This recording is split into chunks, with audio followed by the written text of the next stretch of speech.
we're sitting here with Ukrainian bulava.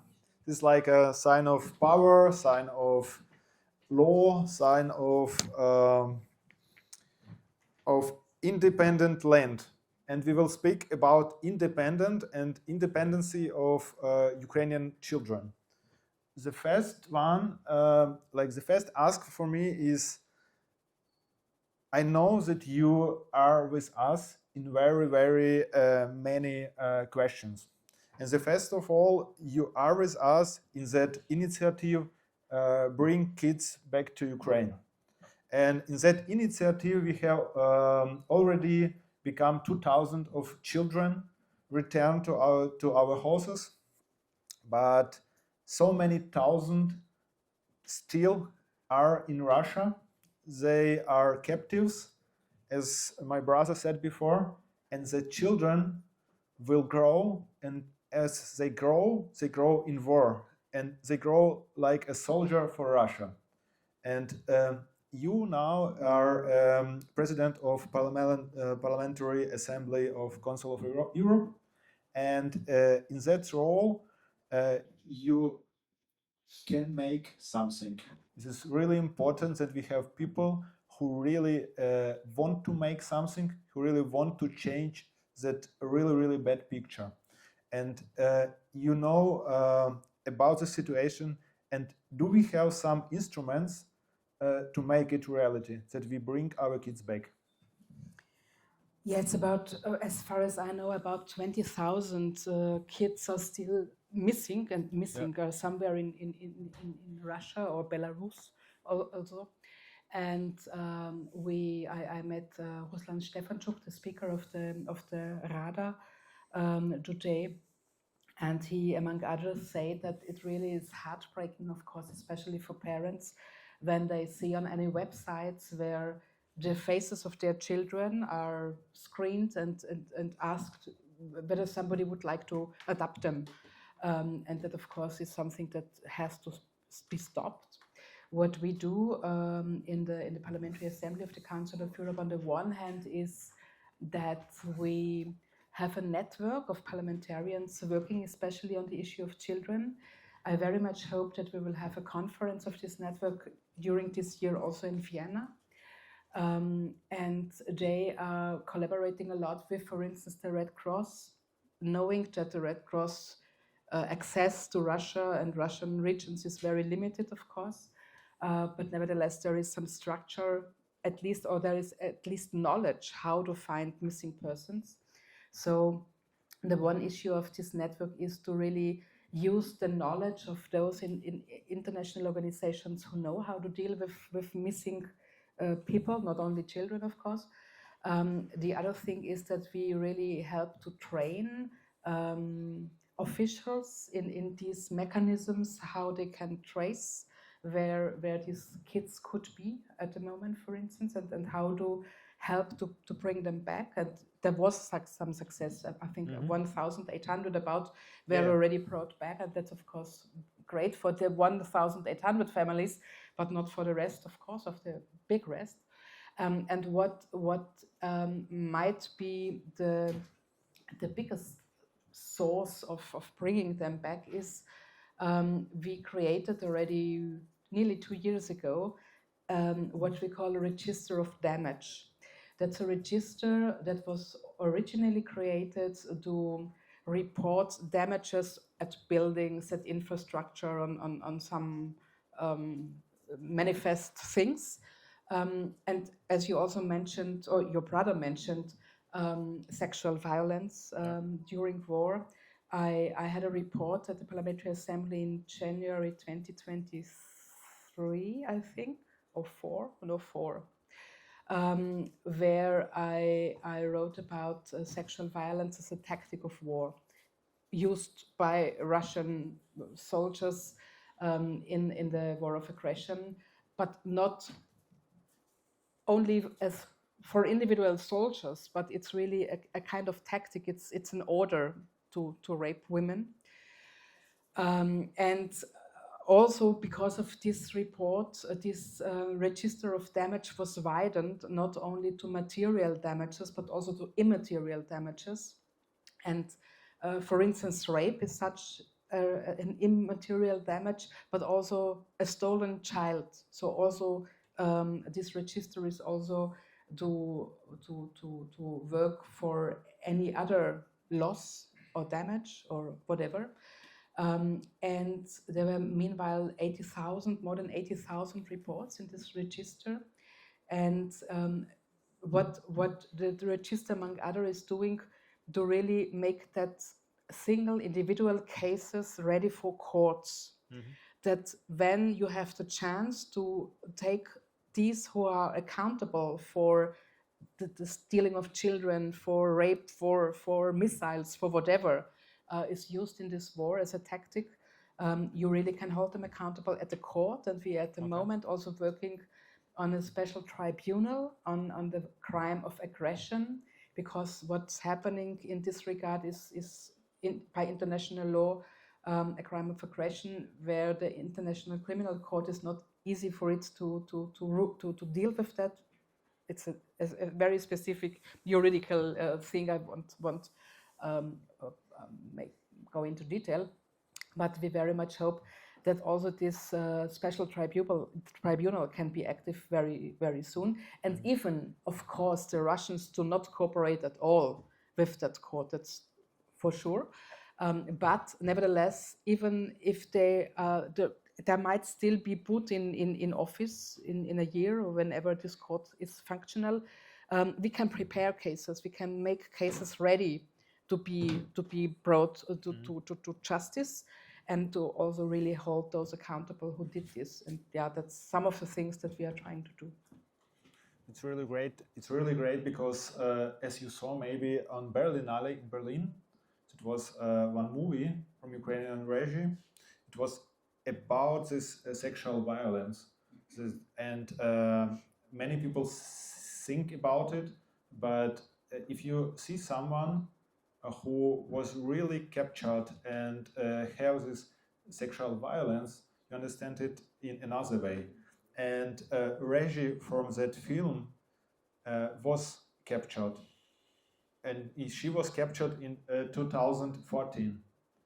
And so many people think that that war begins in 2022, but it's not true. It began on 2014. And now is 12 years after that time. Tomorrow and in the next 3 days we will speak about it, because we have today is the day of occupation of Crimea, and 24th of February we have a day of like full-scale invasion. And you know, there are 2 years before, 12 years before we have that occupation, and till now we don't have many cases where some people have the responsibility. Russia have no responsibility. Some people from that LDNR, like these groups of terrorists in Luhansk and Donetsk, and no one have responsibility of that occupation. Do you know, or do you have some instruments in Parliamentary Assembly to make it happen? Because you just need that people have responsibility, because if they don't have responsibility, the next one will make the same thing. After the occupation of Crimea in 2014, the Russian delegation already once, because of a lot of pressure, left the Parliamentary Assembly. They haven't been here for years, and we deprived them of some rights. And then in 2019, there was the decision that they now are allowed to come back, because the consideration was, and they also voted in favor that they come back, because the consideration was that it is easier if you have a counterpart, if you have somebody sitting on the table whom you can negotiate with. It's easier as if there is no one there at all. Yeah. Mm. But it turned out that those who came back were the Slutskys and Trotskys, yep, and others whom we know from their very harsh rhetoric. And it was also not possible to deal with them, of course. And what we could see, that those deputies and those members of the Russian Duma who were at the Parliamentary Assembly of the Council of Europe really only echoed what Putin was saying in any single little detail. So it didn't help a lot. Yeah? And what we are also doing, and I really have to stress that different from the European Union, who has some economic force, who can impose sanctions, things like that. That's not our business as Parliamentary Assembly of the Council of Europe. Our business is really to deal with legal mechanisms. We have 3 guiding principles, which is democracy, rule of law, and human rights. And we still have, of course, the European Court of Human Rights, who, even if Russia left, or we kicked Russia out, to be correct, yeah, we kicked Russia out on the 18th of March, I think, 2022. So very, it was the only special session, urgent session we ever had in our history to kick Russia out. And even if they are not member of the Parliament of the Council of Europe as such, there are still about 9,000 cases at the European Court of Human Rights where rights of individual Russians or Ukrainians, and sorry, these 9,000 are Ukrainians cases only, by the way, done, perpetrators are Russians, but done in Ukraine. And of course, still the Russian Federation is to be held accountable for that. Another thing what we do, and that's very, very tricky, I know, very tricky to debate with Ukrainians, but I think it's really important, and it really could. We will try. We will try. It really can have an impact. We established this January the so-called platform of Russian democratic forces. That are 15 representatives of Russian people living abroad, living not in Russia, because it would be much too dangerous for Russians living in Russia to take part in this network. But these are people like Sakharov, or not Sakharov, sorry, Kasparov, or Vladimir Karamurza, and others, and also some from Pussy Riot. So quite a diverse group. Also with 5 out of these 15 are from minorities, from indigenous peoples, like Chechens and others. And with them, we are working now to build a kind of opposition outside the country, that in the case that the window of opportunity opens, that we can get active, that we have people in place where we know that they respect the sovereignty of Ukraine, and that was the precondition for everybody to become member of this platform, was to sign the Berlin Declaration, which clearly says we respect the sovereignty of Ukraine and we condemn the invasion of Russia to Ukraine. That was a precondition for everybody. And I was very happy. I'm chairing this network as president, and there were a lot of fights among them at the very beginning in December already. But when we had our first meeting in the last week of January, we agreed on every single goal we have as a platform. There was not one bad word against somebody else on a personal level. And what made me really happy, that about 10 days after we had that meeting, and in between our parliamentary sessions 4 times a year, this platform works on its own. We do not interfere. They give themselves structures, they give themselves topics, they decide what they're working on. And the very first paper they produced is a really, I would sign it. It's a really good declaration about how they see the war in Ukraine and how they see the accountability of Russia. And what must be clear, even those 15 and all the other 200 who applied to become member of this platform, they are not guilty. They haven't, most of them, haven't done anything bad. Yeah? But nevertheless, to compare it with my personal situation, also my family, my families, never have been involved in any cruelties or atrocities done by the Nazi regime, done by the Austrians or by the Germans. And nevertheless, even if my family was not involved at all, I feel responsible, of course. And of course, I have to, can held accountable for what happened 70, 80 years ago, for sure.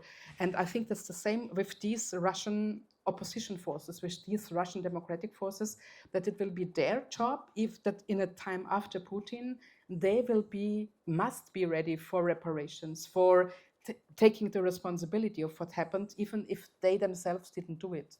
And with that, I think we also can, sorry for this very long answer, to come back now to the Crimea, with that we also, I think, should be able to hold those accountable who occupied Crimea. You know, because to that topic I can speak like for hours.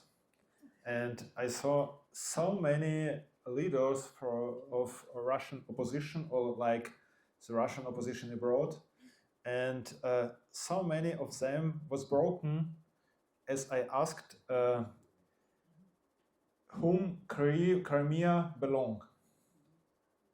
They cannot say it like officially. And this is not some scaring or something like that. This is the art of meaning. So many of them just thinking, yeah, Crimea is ours. You just need to try to ask them. I will. Yeah? It's really important because you have many people from Russia, and clearly you have people that don't understand what is the meaning of that war from Putin, but we cannot think about it that Russian can be good. They just need to show it. They need to show it that they are against that regime, and no, only after that we can say, okay, with that people we can speak. I had my own situation. We worked with one Russian guy for many years. He wanted to help us. He helps us. But in some moment, he made another thing. He made everything to beat us. It's like a really, really tricky thing. And with that experience, you just need to ask them really directly questions, because without these directly questions, they can say everything, but we don't know what is really pointed, what they means, you know. And we have really good object is like Navalny. Navalny is now like a Russian leader of opposition in our world. But as we saw it, she speaks about Russian, but she speaks also that's not okay, that Europe helps Ukraine with a weapon. And this is like things that we cannot understand. And if you just wanted to ask her about Crimea, she will say the same thing as Navalny for many years before, that Crimea is not a butcherbrot, and if Crimea is Russian, it's Russian. And that's why we need people from Russia. We need they invite them in our like battle against evil, but we just need to know that I really want to make it, and not only to make some political plus or something like that. No, absolutely. There was a lot of media interest about this Russian Democratic Forces platform, and there were many articles who were very positive, and there were, of course, some Russian articles who were not positive at all. And for instance, among others, one of these Russian bad articles blamed me that in even this report, which I mentioned before about sexual violence as a tactic of wars, I have in the text that the war didn't start into 2022, but in 2014. And they picked out this sentence of this report and said, they are the bad ones because they say already in 2014 the war started. And yes, I say that, and I still say today, and but I will ask them. Promise. Thank you. It's really important, you know. And as you said before, the war is started in 2013. And in 2014, on that day, was a really, really warm day in Kyiv, because we had our Revolution of Dignity, And in Revolution of Dignity, it was the day as we had our people died. They died for our democracy. They died of power of law. They died for these principles that we, everyone in EU, just enjoy. And I know that you understand it, but I want to ask, are the people in Europe and people in European institutions understand it? That people in Ukraine in 2014 in Kiev defend our values, and if they understand, if Ukrainians don't do it on that days, it will be maybe no European Union more. I wouldn't say that everybody understands it. I know that we have one very big party in Austria who doesn't understand it, for instance. But I think the big rest does. Indeed, it does. And I think that many statements really start exactly with that. Yeah, that we are totally aware that Ukrainians are not only fighting for the Ukrainian sovereignty, but they are fighting for the European values, for our shared values, for our shared principles that I mentioned already before. And it's there. They are sacrificing a lot. Absolutely, we know that, and that gives us an obligation to support it. From my point of view, it's not a thing where you can say, maybe or maybe not. No, we have to. As long as we would like to continue living the way we are living now, we will need to support Ukraine wherever we can, and must also be aware that since 2022, of course, a lot changed insofar as that there is not only one superpower now who tries to ignore international law, international humanitarian law, but there are more now. There is the US, which makes me crazy when I look how they developed and what the US is doing now. There is China taking an example at the US, for instance, or at Russia. Yeah. Yeah, as you know, China is like a leader from Russia. I know, absolutely know, yeah. So I think that it's so important to be aware that we need to find allies all over the world. And what I just now try as president of the Parliamentary Assembly of the Council of Europe is to involve Canada much more, because we know that the Canadians, or the Canadian Prime Minister, is really also standing very strong to our values, and we simply have to protect them in a global effort. So with the Australians, with the Japanese, or whomever else is like-minded, we will need to build alliances very soon, not only, but also to support Ukraine, but also to really build a clear dam against that, what we are seeing from these superpowers, what they are, how they would like the world to look like. And that's not our world and how we would like to look at it, yeah. So, we are working on that. Not easy, but we try. But I don't really understand now if everyone in Europe understand if Ukraine falls, Russia will go further. Sure. Did they understand it? I think it's so obvious. I think it's so obvious. And when we see, for instance, what not only happens in the Baltic states, they are really endangered and they're really are frightened also by Belarus and the other neighbors. Yeah, but what we see, how Russia interferes in democracies like Moldova, like Romania, and how they try to influence elections with hybrid warfare, with artificial intelligence, with wrong information, with wrong credit cards, with vote buying, with an unbelievable mechanism, with techniques simply, yeah? Often with use of artificial intelligence. I think who is not aware of what's happening there is either blind or stupid or I have no clue. But I think it's so obvious, yeah. But still, there are some who say, if Ukraine just would end to fight, the war would be over. so easy. No, that's not easy, because then we know who would win, and that's not the goal of nobody of us. Yeah. And now we have the next question about 25th of February. On 25th of February, we have a delegation from Ukraine here in Austria. And this delegation comes from Zaporizhia Atomkraftwerk. And they come from Zaporizhia, and they also are war captivities.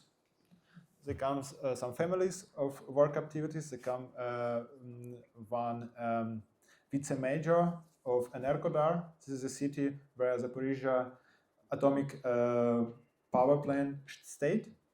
And he will be here on 25th, and we will speak about it.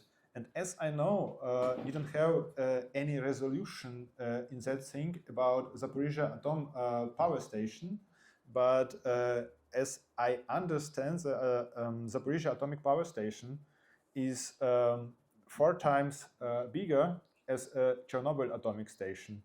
And this is so important to speak about that people and to speak about responsibility of Russia to that families and to that really dangerous thing, because with atomic power station it's not a kinder toy.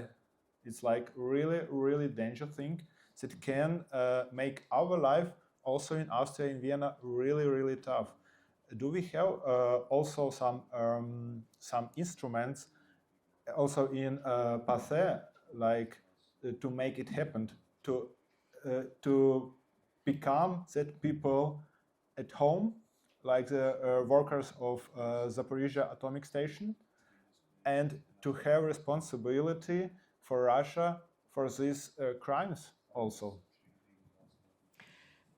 What we do not have so much competences in place on that. We are working on an additional protocol to the European Convention of Human Rights, that we would like to have the right to live in a healthy, sustainable and clean environment as a human right. We need an amendment for that. It's not easy to get, it takes years. So at the moment there is not a very robust law on that, even if our European Court of Human Rights develops further. For instance, if you remember Klima Seniorinnen case or other things. Yeah. So it's developing a little bit, but it's not very fast. Yeah? So we do not have at the moment, we do not have really a very good legal basis on that. But what I know that happens, but not with a lot of success so far. Vienna is also one of the headquarters of the United Nations, and we have the atomic organization, the nuclear organization also here in Vienna. And I know that Mr. Kossi, who is the Secretary General of that, of course, has talks that Zaporizhia should become a kind of internationally managed zone or region, because it's really very dangerous to play with the fire in the really sense of the meaning. Yeah? So far, I don't think that he was really, or that the atomic organization was really successful. They also struggle a lot with Iran at the moment, with different problems, but same amount of problems, I would say. I think same head, Yeah, exactly. Also the same ideology, more or less, behind. So I think it is more likely that we use these multilateral organizations like the Atomic Organization than PACE. We are not the really best in this regard. When it comes to mechanisms, to legal mechanisms, we don't have many on that.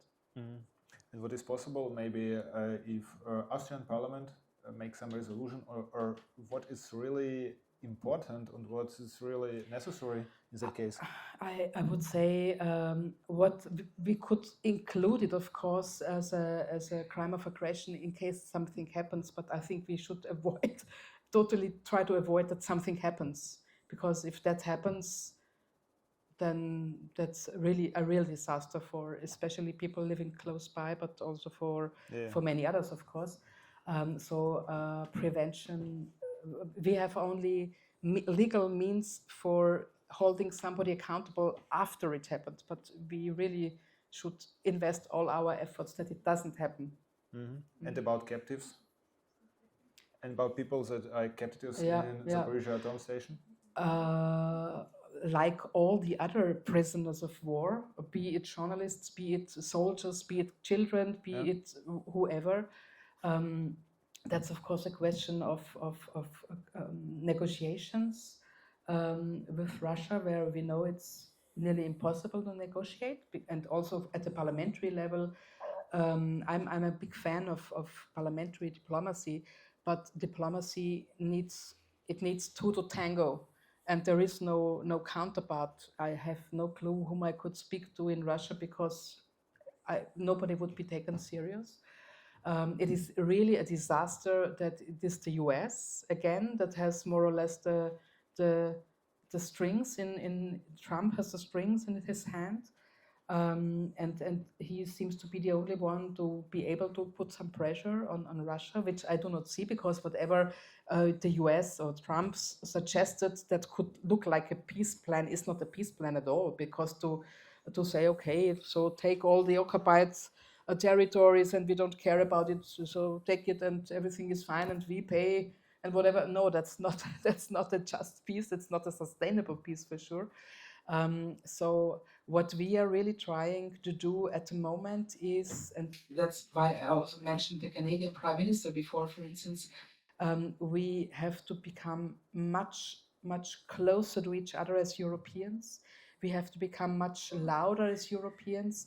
And call me crazy, but I think that the Trump's attempt to occupy Greenland helped a lot in this regard. It was really a wake-up call, because Denmark, in the middle of Europe, it was clear, hey, there again another red line, this time from the other side of the Atlantic. And I think that really was the turning point, since when we are mingling in a much more strategic sense to become stronger, also when it comes to defend ourselves, even with the problem that there are some neutral countries inside, and of course defending is not a problem, but there are soon some problems when it comes to the concrete mechanisms of defending, of course, and cooperation on that. But no, I think that Europe must, everybody in Europe must become aware that this is the red line that was crossed, and that, of course, Russia would have, it's not the first step, it's not the last step, it was the first step, it's not the last one, so that we really need to push back together now. It's really important, because as you saw, maybe, it was like this maneuver from NATO troops against Ukrainian troops in Estonia, in Estland, and 10 people of Ukrainian just won against 2 battalions of NATO, and you see that NATO need Ukraine to have our future safe. But I don't really understand NATO, that they need Ukraine or not, or they only wait for some ideas from Trump. And as you said before, Trump makes really dumb things, but the dumb things maybe help more to make Europe strong. This is like, this is chaotic, but it makes something. I think that a NATO without the US is questionable, whether it really will function. And even more an argument that Europe must defend itself and must be more robust against that. And what I see as a really important step forward is the idea of a European drone protection shield, where Ukraine is a key player, because we are aware that Ukraine developed technology against drones to bring down drones, to that they do not do any harm, or at as little harm as possible. We will cooperate, and the technology and the know-how will come from Ukraine to Europe.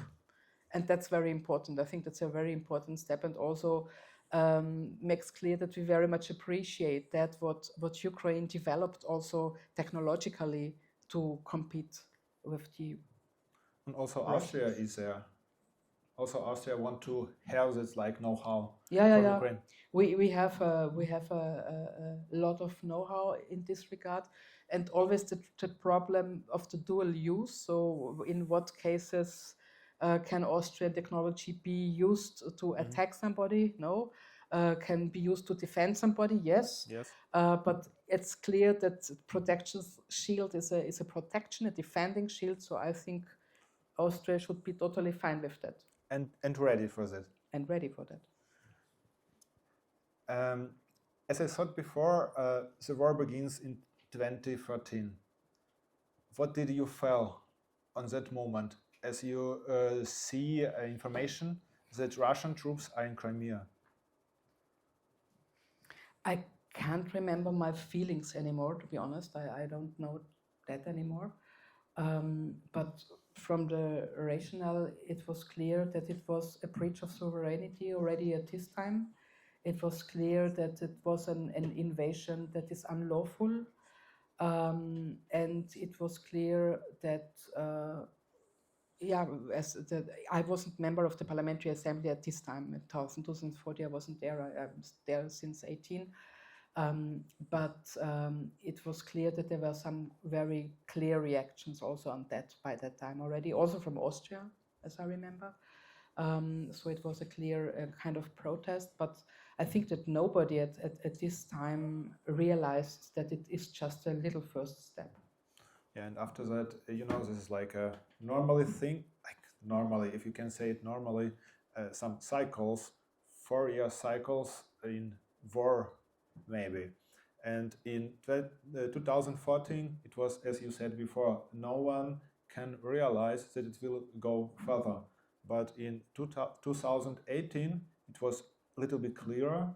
And after that, in 2021 and 2022, it was so clear. Manifest. Yeah, it was so clear that it will happen. But also in that time, so much people also in Ukraine thought, no, it cannot happen. It cannot happen. And as I saw now, many people in Europe just think that way. They think it will be nothing here in Europe. Is it normally to live that way? I think so. I think that's very human. That people never want to see the worst scenario. That people want to see themselves in a quite safe and cozy and nice environment, and say, okay, all the evil in the world is far away. All the evil in the world is not. I'm not anyhow affected by the evil in the world. But we should. The good thing is that human beings are learning individuals. So I hope that also Europe and the Europeans learned a lot by that. Yeah, I hope a lot. But as you know, today we have 2026. It's also 4 years after full-scale invasion. Can you just give me your prognosis was what we will see in 2030? Because in 2030 gives also some prognosis for many countries that need to be ready to have a war in Europe, like in EU. As example, Germany, they need to be ready with their military to 2030. France also, England also. What do you think we will see in 2030 from our perspective today? I have no clue. I really have no clue. If I just compare it with what I thought in January 2025 when Trump took office, and if I look a year later in January 2026, what happened in this year, I wouldn't have believed it in 2024, not at all. Not in my worst dreams I would have imagined that the world is at such a state in 2025.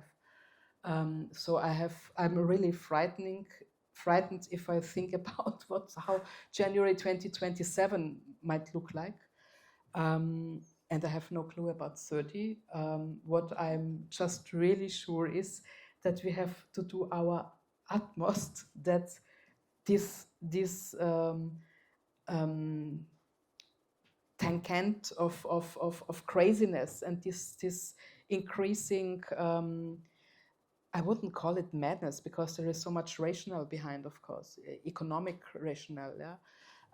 But that these ignorance and these attempts to reshape our world in one where only the big ones have a saying and the smaller ones have to do whatever the big ones want them to do, stops.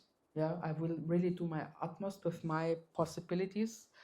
And I can't tell you today how that will look like in October.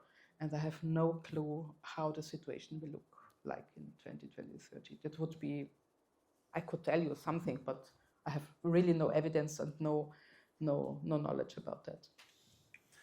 And for 1 month, 2 months, as you become the position of President of PARЄ, I thought the live stream of a session of Parliamentary Assembly the first time. And I saw your speech. Your speech was really, really great. And I'm proud that you are there. And I'm proud that you can make there something for our better future, like for that 2030, as I said before. And I just want, like the last question for me, to know what do you advise for Europe to make now because of whole situation in Ukraine, because of whole situation with China, with another countries, with Iran, and with American President Trump. What we European need to do to have our 2030 as we know it and as we want it. Be aware that our values, our principles, our human rights must, democracy, rule of law, our human rights must be defended every day. I think it's so clear now that we see the Ukrainians are defending it now with weapons, and we need to defend it with our politics. And I think that many of you realized that in May last year, there were 9 heads of states who signed a letter, and it were another 27 ministers who took a decision in December last year that they have some problems with migration, and because they have some problem with migration, they would like to change the European Convention of Human Rights, because as long as they cannot get easily rid of all those criminals which have have a foreign citizenship, but cannot be sent home because they could be tortured at home, we need to lift the Article 3 of the Convention, which is the prohibition of torture. And we should lift the Article 8, which is the right to have a family, a private life. And that is really what makes me crazy. And I'm really happy that we managed, I think we will manage to make to catch it and to make it in a kind of political issue, that we are aware. Of course, there are some countries who have problems with migration, but that's not a reason why to demolish all the principles, all the human rights we have, demolish an article against torture, yeah, and degrading and treatment. And I really hope that we get that back on a political track. And I just one single figure. We looked into because the court is criticized for being so bad that the countries are not allowed to make the policy they would like to do in getting rid of bad migrants. We looked into the figures of the court and the decisions of the court who were linked to migration, where a country was told, sorry, but that's not a human rights-based way. You need to take another decision. That's not okay. And it were 0.07% of all cases in 10 years. And if we are really so crazy to think about changing our human rights, our fundamental rights, just because we have in 0.07% of cases a problem with a court that upholds these human rights, we are really crazy. So I really hope that Denmark was one of the leading countries. They have a different problem now with Greenland. So I really hope that all those countries who were on the forefront to diminish our values, we managed to make clear to them that's not a way forward. That's a way Russia would like to see us acting. Exactly. Yeah? That's exactly what they would like to see us, to destroy our values from within. Yeah? And in May 14th, I think of May, there will be a conference in Moldova, in Chisinau, where this declaration hopefully will be approved, that it's not up to the fundamental human rights that are the problems, but the countries and their policies and how they handle it are the problems. So I hope that we learn that. That's my goal for May, at least. I have a clear vision for May.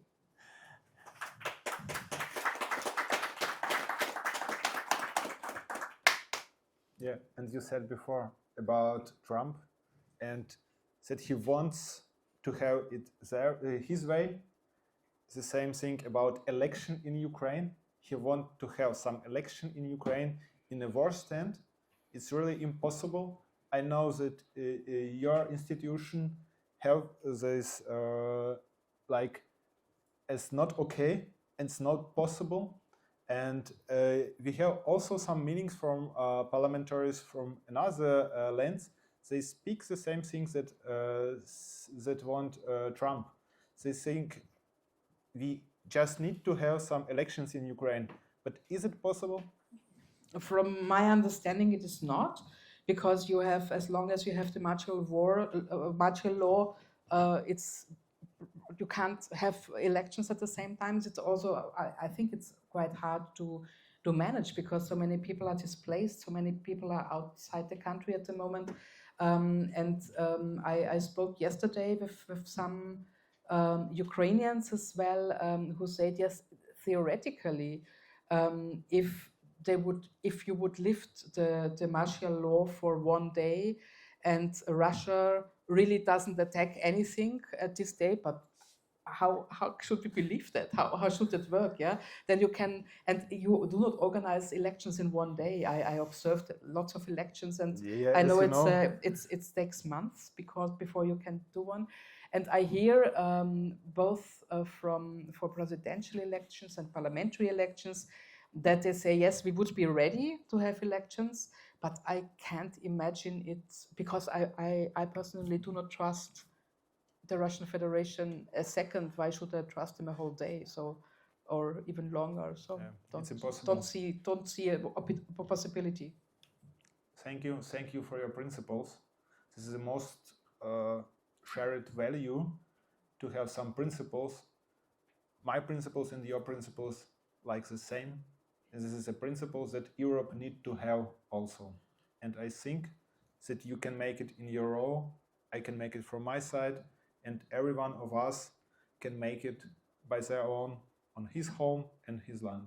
Thank you. And I'm very grateful for our cooperation, because without your stories, without your individual testimony, what you and all your fellow Ukrainian colleagues tell me and give me the impression what's going on, I couldn't do this job. So thank you for your support as well.